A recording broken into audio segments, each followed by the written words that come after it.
Selamat siang teman-teman semuanya. Semoga selalu dalam keadaan sehat dan tetap di rumah aja ya.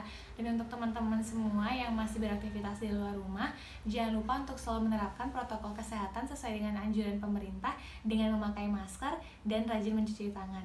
Saya Juliana Cynthia Leo dari Manajemen Bisnis Pariwisata semester 4 dengan nomor induk mahasiswa 18 21 11 1138. Di sini saya akan membahas bagaimana dampak pandemi COVID-19 terhadap penanaman modal asing di Indonesia. Wabah COVID-19 telah memberikan dampak serius pada hampir seluruh negara di dunia termasuk Indonesia. Pengaruh yang ditimbulkan tidak hanya pada satu bidang saja, melainkan pada semua aktivitas yang ada.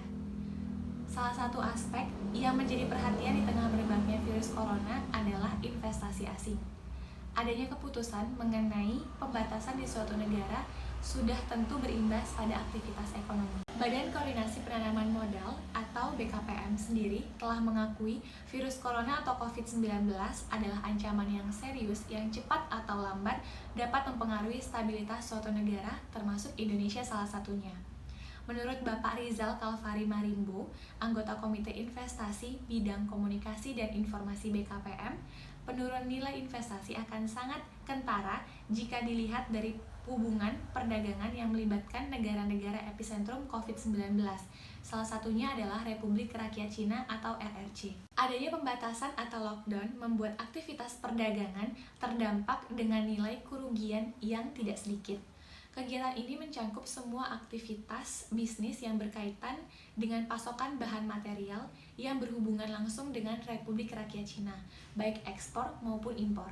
Dari total nilai investasi yang sudah saya jelaskan di poin sebelumnya, potensi dampak investasi di Indonesia bisa mencapai triliunan rupiah.